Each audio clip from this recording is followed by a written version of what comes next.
So good morning everyone. आज Sunday है तो संडे थोड़ा टाइम फ्लेक्सिबल रहता है और काफ़ी सारे जो टॉपिक्स हैं आज आप क्या आए हैं तो उसको डिस्कस करते हैं, क्योंकि ज्योग्राफी एनवायरनमेंट साइंस का स्पेशल इशू आता है संडे को, तो कंटेंट मिस नहीं किया जा सकता। तो आज हम देखेंगे दैट इज़ साइटो मेगालो वायरस के बारे में, इनेट और एडेप्टिव इम्यूनिटी के बारे में।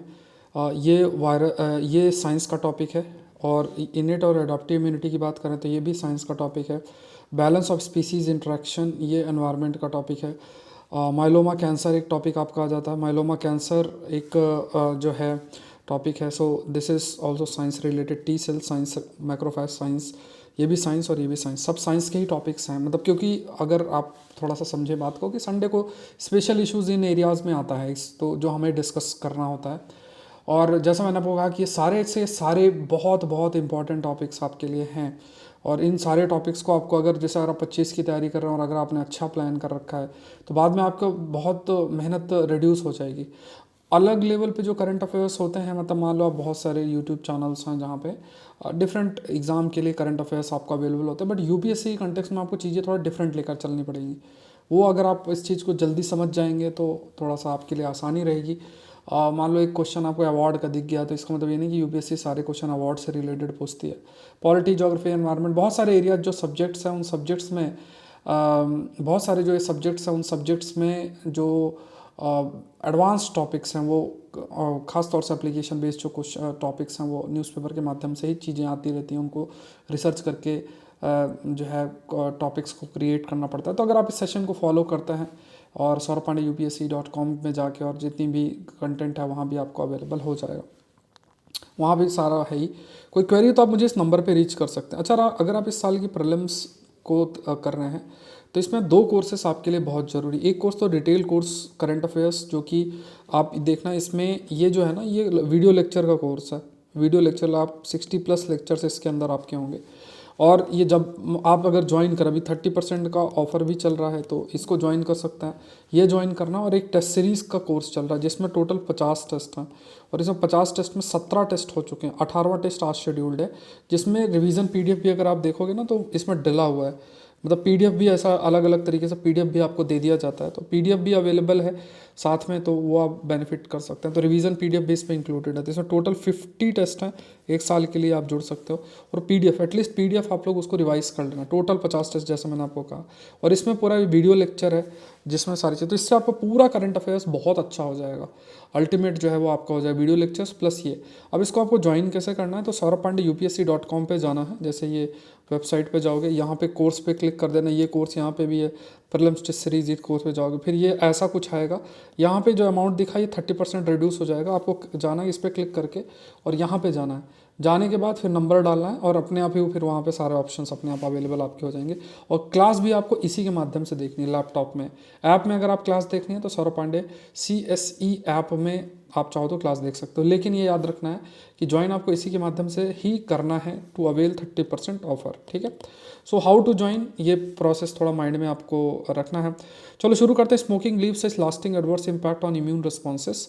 तो इस स्मोकिंग कैसे हमारे इम्यून रिस्पॉन्स को अफेक्ट कर सकता है, इसमें एक चीज़ जो है हमें जो जानना है वो है बेसिकली दैट इज साइटोमेगा मेगालो वायरस। ये एक टॉपिक हमारे लिए आता है, CMV जिसे कहते हैं। तो ये एक वायरस है जो कि हर एज के लोगों को अफेक्ट करता है। लगभग कहा जाता है कि जो एडल्ट्स हैं ये infected, half of the adults इससे इन्फेक्टेड होते हैं बाय द एज ऑफ 40।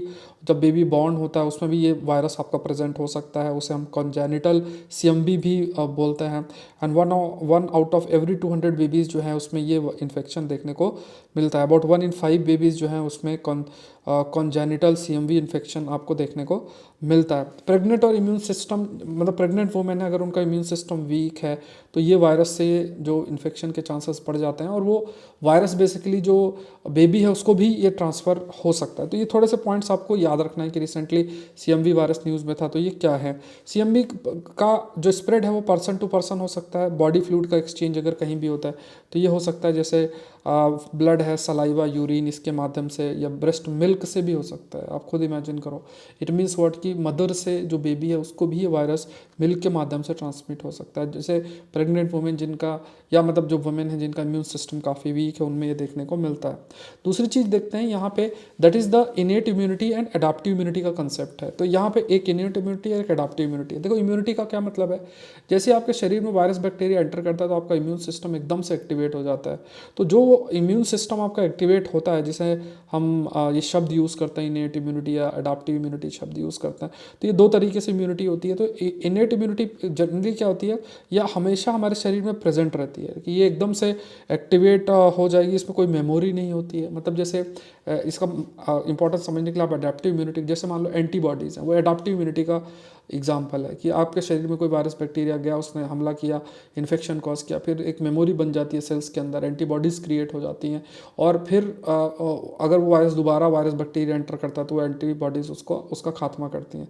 तो ये जब हमारा शरीर किसी को एक्सपीरियंस करता है और उसके प्रति इम्यूनिटी फिर डेवलप हो जाती है, जिसमें आपके कई सारे लेवल पे देखा जाए तो ख़ास तौर से, ठीक है। जैसे मान लो आपको एग्जांपल के लिए, जैसे अगर एडाप्टिव इम्यूनिटी में बी सेल्स, टी सेल्स, ये सब आ जाते हैं, और इम्यूनिटी जो इनेट इम्यूनिटी में मैक्रोफेजेस, नेचुरल किलर सेल्स। तो देखो इनेट इम्यूनिटी तो ये है कि कोई भी वायरस बैक्टीरिया आएगा तो अगर एक्टिवेट होगा तो कोई स्पेसिफिक स्टेप नहीं लेंगे, ये मतलब एक समान है, इनको एक समान जो है ट्रीटमेंट जो है होगा वायरस बैक्टीरिया का, है ना, कोई किसी भी प्रकार का इसमें भेदभाव नहीं है। तो अगर कोई भी वायरस बैक्टीरिया एंटर करेगा तो इनेट इम्यूनिटी कहती है कि ये मैक्रोफाइज या natural killer cell, depending upon neutrophils और बेसोफिल्स, एसिनोफिल्स, अलग अलग ये ब्लड सेल्स हैं, ये अटैक कर देते हैं। और जब अडाप्टिव इम्यूनिटी क्या है, वो एक बार इन्फेक्शन करके और फिर जो एक सीख मिलती है कि यार मतलब एंटीबॉडीज़ बन गई, फिर दोबारा जब वो हमला करेगा तो मेमोरीज प्रेजेंट होती हैं। तो इसमें इसमें adaptive immunity B T cells, और ये बी टी सेल्स एंटीबॉडीज़ बनाने में हेल्प करती है। तो दोनों में अंतर आपको समझना है, ठीक है। इसमें प्रीलिम्स का बहुत अच्छा प्रश्न आपके लिए बन जाता है। तो देखो यही सारी चीज़ें आपको सीखनी है, बार बार मैं इसी चीज़ को आपको हाईलाइट कर रहा हूँ कि प्रीलिम्स जब आप करते हैं तो ये ऐसे लेवल का कंटेंट आपको कवर करना है जो मेरे द्वारा करंट अफेयर्स का जो कोर्स चल रहा है उसमें कवर किया जा रहा है, क्योंकि स्पेसिफिक लेवल में। और यूट्यूब के अंदर भी मैं इकोनॉमी के लेक्चर्स, आपको पॉलिटी के लेक्चर्स, हिस्ट्री के लेक्चर्स, ये सब चीज़ें यूट्यूब में फ्री क्लासेस आपकी कल से इकोनॉमी के लेक्चर्स आपको मिल जाएंगे, जो रिवीजन टाइप है, आप अपना देख लेना। उसके बाद साइंस के लेक्चर्स, सॉरी ये इसके बाद पॉलिटी भी साथ में रहेगी, स्पेक्ट्रम भी साथ में रहेगा। तो ये सब चीज़ें कल से मैं स्टार्ट कर रहा हूँ है। बाकी चीज़ें जैसे साइंस एंड टेक्नोलॉजी, और उसका जैसे अगर आप ये करंट अफेयर से जुड़ जाओगे तो आपके जो इतने भी एडवांस टॉपिक्स हैं उससे तो फिर आपको मतलब वो सारी चीज़ें फिर आपको और कुछ नहीं आपको करना पड़ेगा अगर आपने स्टैटिक अच्छा कर रखा है। लेकिन जैसे मान लो किसी को आईआर करना है, किसी को एग्रीकल्चर करना है, किसी को और भी चीज़ें करनी है, तो उसके लिए भी मैं सेपरेटली आपके लिए जो कंटेंट है वो लेकर आऊँगा, उसका information I will provide you. Next देख लेते हैं। अच्छा, आई होप यहाँ पे नेट और एडप्टिव इम्यूनिटी के बारे में आपको क्लैरिटी हो गई होगी। Why zebra go first in grazing succession in Serengeti. अब यहाँ पे एक बहुत अच्छा एग्जांपल दे रखा है स्पीसीज इंटरेक्शन का, ये कंसेप्ट दे रखा है, that is of the species interaction. Species interaction का ये कहा गया कि जैसे जो सेरेंगेटी जेब्रा होते हैं, वाइल्ड बीस्ट और गैज़ल होते हैं, ये लिमिटेड फूड रिसोर्स शेयर करते हैं और ये सेम माइग्रेटरी रूट को फॉलो करते हैं। बट ऐसा होता है कि जैसे ये तीनों में से ऐसा क्या होता है कि जैसे एक बार मतलब ऐसा रूट सेम रूट फॉलो करते हैं, खाना भी इनका ऑलमोस्ट सेम है, लेकिन जो कंपटीशन है it pushes zebra ahead of wildebeest, and wildebeest then eat plants in a way that facilitate the development of newer growth for trailing gazelles. मतलब आप ये देखो, गैजल्स हो गए या वाइल्ड बीस्ट हो गए, जबरे इस तरीके से इंटरेक्ट करते हैं कि पहले जबरा गया, जबरा के पीछे जो है फिर वाइल्ड बीस्ट गया, फिर वो इस तरीके से कुछ चीज़ें छोड़ देगा कि जिससे गैजल उसको खा सके। तो ये एक कंपटीशन में इंटरेक्शन है, मतलब क्योंकि रिसोर्सेज सेम है, लेकिन ऐसा नहीं कि अगर वो जबरा है तो उसको ये है कि मैं सारा खा लूँ, जो है वाइल्ड बीस्ट के लिए कुछ ना बचे, वाइल्ड बीस्ट है तो सारा खा लूँ तो गज़ल के लिए कुछ ना बने। तो ये जो तरीका है इसे हम एक प्रकार से एग्जांपल है स्पीसीज इंटरेक्शन का।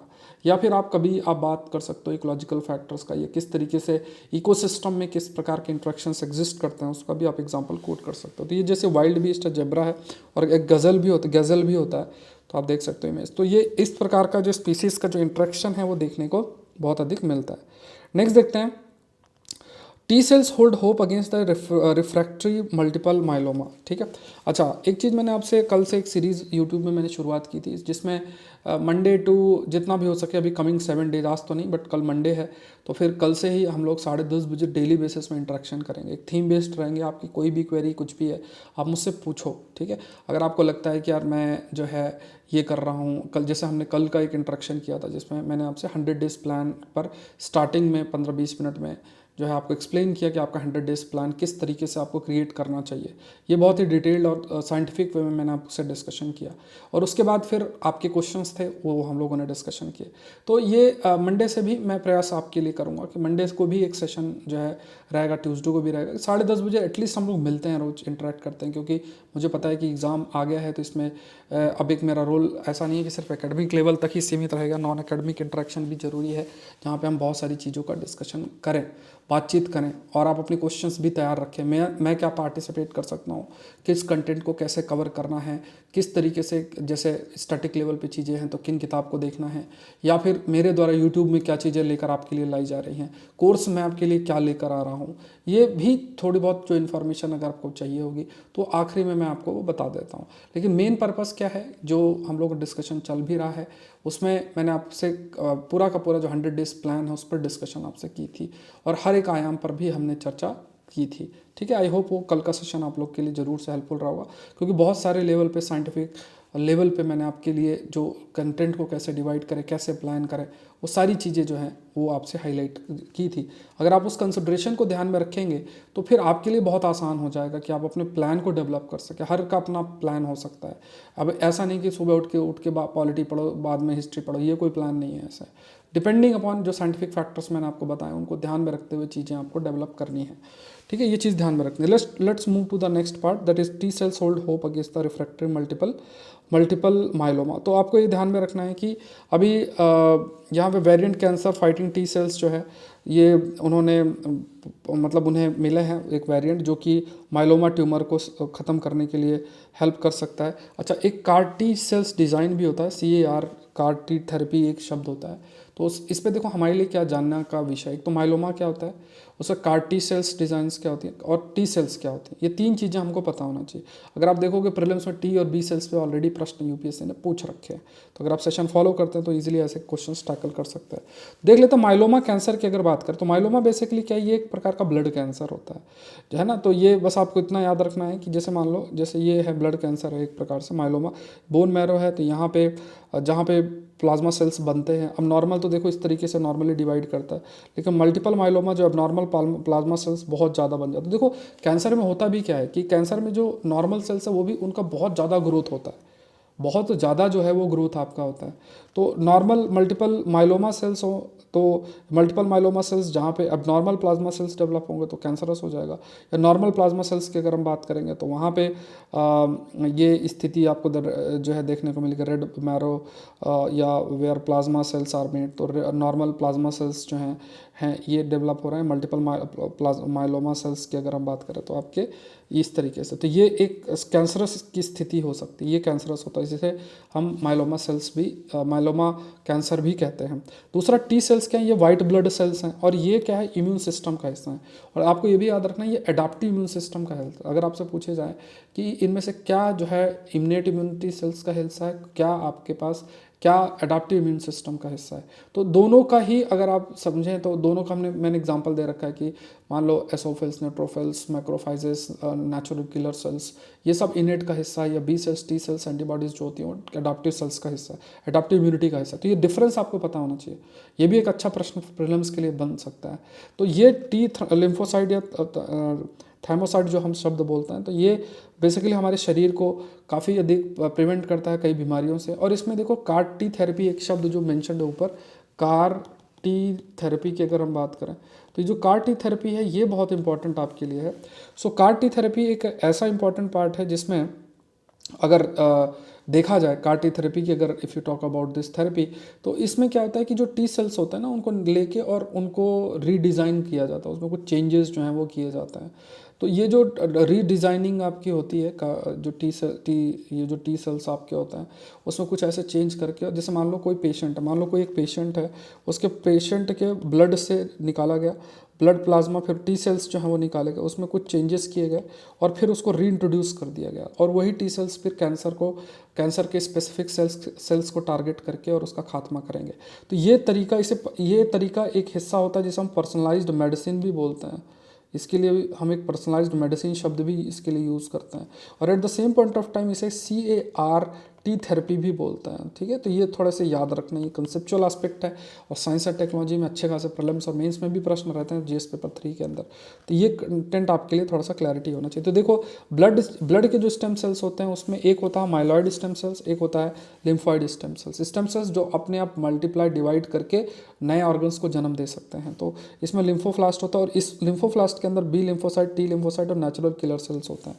इसमें देखोगे तो मायोब्लास्ट हो गया, इसमें एसोनोफिल, न्यूट्रोफिल्स, बेसोफिल्स ये हो गए, और रेड ब्लड सेल्स हो गए। तो ये इस प्रकार का डिवीजन आपके क्लियर होना चाहिए कि ब्लड के जो सेल्स हैं 2 प्रकार से डिवाइड होते हैं, जो ब्लड स्टेम सेल्स होते हैं। तो ये 2 प्रकार के डिवाइड होते हैं, और एक उसमें से हिस्सा T लिम्फोसाइट्स होते हैं। तो ये एडाप्टिव इम्यूनिटी सिस्टम का हिस्सा है, जैसे B लिम्फोसाइट्स और T लिम्फोसाइट्स सब जिसके लिए हम यूज़ करते हैं। नेक्स्ट देखते हैं वायरस ईटिंग सेल्स, ये एक टॉपिक आ गया है।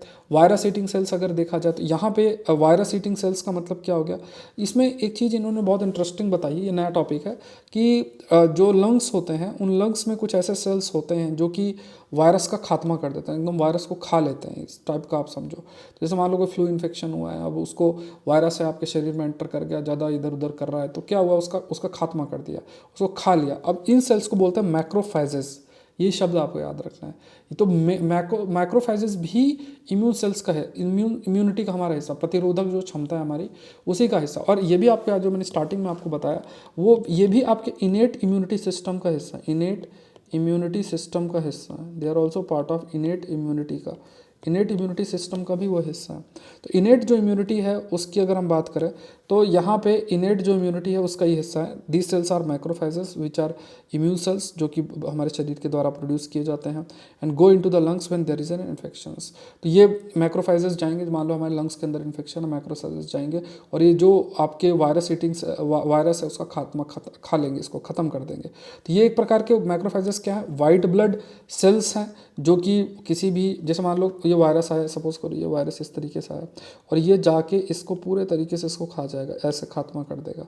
तो ये क्या है, ये डेड सेल्स को रिमूव करता है और किल करता है माइक्रो ऑर्गेनिजम्स का, जो हमारे शरीर को नुकसान पहुंचा सकते हैं, जैसे है ना।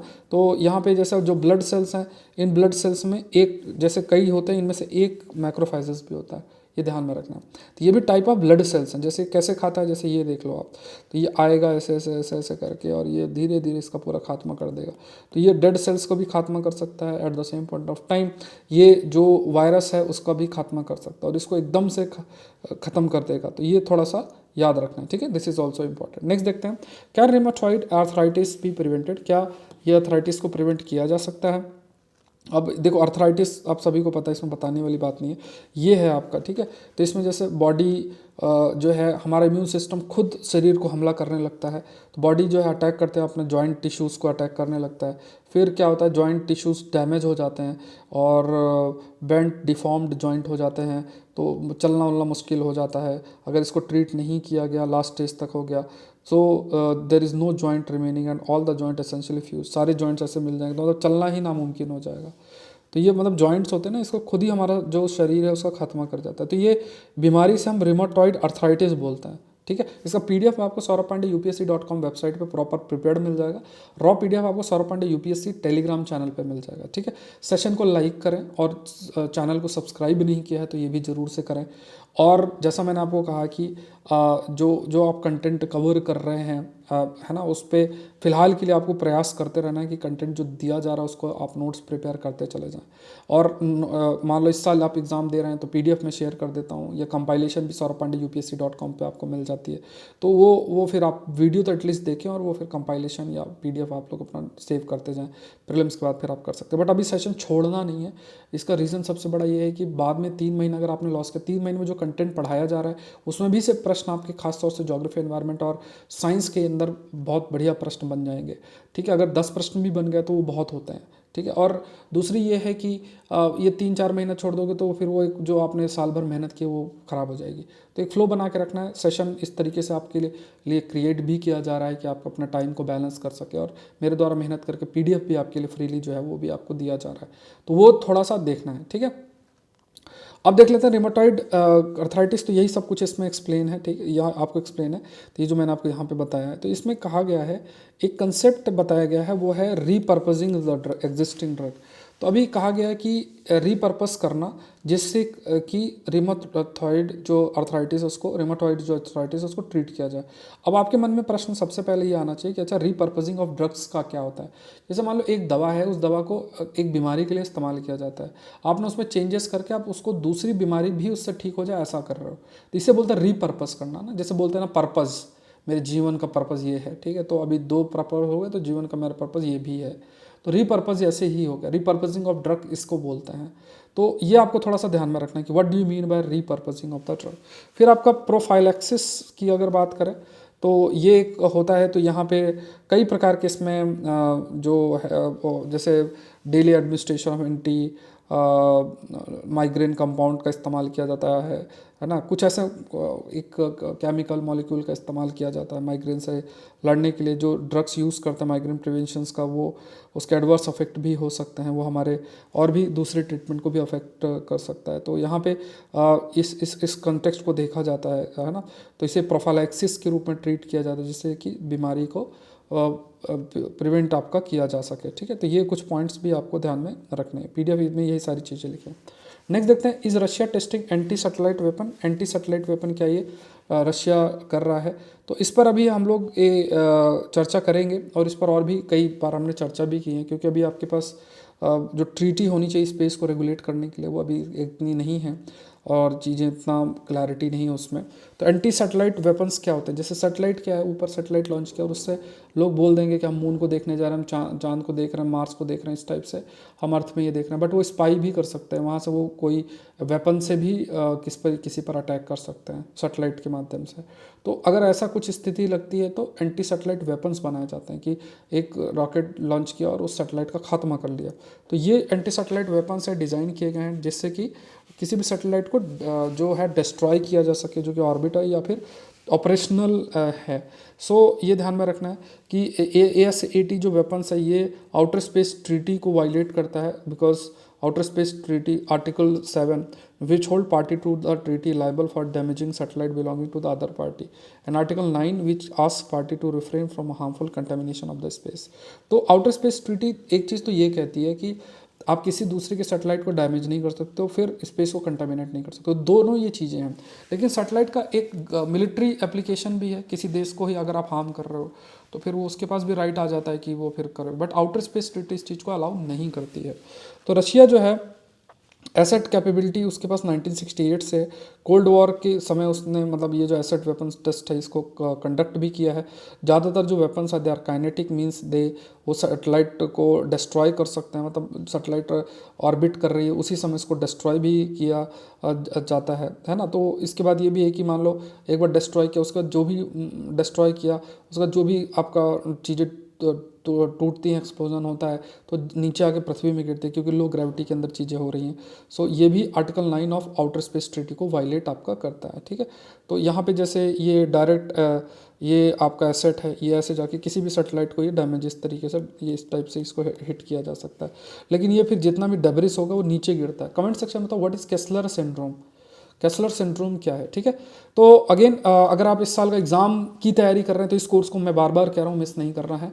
डिटेल्ड कोर्स 2 साल का करंट अफेयर्स है, इस प्रकार से मैं आपको नोट्स प्रोवाइड कर रहा हूँ पूरा इस बार क्लासेस में, ठीक है। तो आप वो भी देख सकते हैं, सैम्पल क्लास नोट्स है। तो ये प्रीलिम्स के लिए है। फिर इसके बाद आपका टेस्ट सीरीज़ भी है, जो टोटल 50 टेस्ट हैं, 18वां टेस्ट आज संडे को शेड्यूल्ड है। तो ये 599 इसका प्राइस है। तो ये 2 कोर्स आपको जरूर से करना है। इससे फिर इसके अलावा इस पर अगर करोगे तो जितना भी एडवांस करंट अफेयर्स आपका कवर है। तो टेस्ट सीरीज इसमें PDF भी मैं दे देता हूँ रिवीजन के लिए, PDF भी आपके लिए हो गया और ये नोट्स हो गया। ठीक है, तो ये चीज़ें प्रयास है। अब कैसे ज्वाइन करना है, तो आपको saurabh.pandey.upsc.com में ऐसे जाना है। इसके बाद आपको यहाँ पे क्लिक करना है, इस टाइप से क्लिक करना है, फिर ऐसा ओपन करेगा, यहाँ पे नंबर डाल के ज्वाइन कर लेना। इसी प्रोसेस को जब आप करोगे तो यहाँ जो प्राइस दिख रहा है ना, यहाँ पे जाने के बाद 30% रिड्यूस हो जाएगा वो प्राइस। ठीक है, तो ये saurabh.pandey.upsc.com पे ही जाके आपको ज्वाइन करना है। क्लासेस भी आपको web.saurabh.pandey.upsc.com में लैपटॉप से करनी है और सौरभ पांडे CSE ऐप में आपको करना है। ठीक है, तो ये 3 स्टेप्स याद रखने हैं। यहाँ जो प्राइस दिखेगा आपको, यहाँ पे ये प्राइस जब आप इसमें नंबर डाल के एंटर करोगे तो अपने आप ही ये प्राइस, फिर वहाँ जब क्लिक करोगे तो वहाँ कूपन होगा और अपने आप जैसे वो कूपन पे अप्लाई करोगे तो अपने आप ही वो कूपन अपने आप ऑटोमेटिक अप्लाई होगा। बट अप्लाई बटन जरूर से दबाना, तो उससे अपने आप ही अमाउंट रिड्यूस हो जाएगा। एग्रीकल्चर ऑप्शनल भी इसी तरीके से, टेस्ट सीरीज भी इसी तरीके से, सब कुछ आप ज्वाइन कर सकते हो। इस ऐप को डाउनलोड कर लेना क्लासेस करने के लिए। यहाँ से आपको कुछ चीज़ बाय नहीं करनी है, ये आपको ध्यान में रखना है। ऐप के माध्यम से ऑल दो ऑप्शन है आपके पास बाय करने का, बट आपको बाय जो करना है वो इसी जगह से करना है। ठीक है, ये इसलिए मैं आपको इसके बारे में भी बता दूंगा कि गूगल की भी कई थोड़ी बहुत पॉलिसीज़ हैं, वो मैं आपको बता दूंगा, तो वो भी एक बड़ा फैक्टर बनता है। तो इसमें आपको 30% ऑफ भी आपको रहेगा। तो ये सारी चीज़ें हैं। मिलते हैं नेक्स्ट सेशन के अंदर। आई होप ये सेशन आपके लिए हेल्पफुल रहा होगा। Thank you everyone, thank you.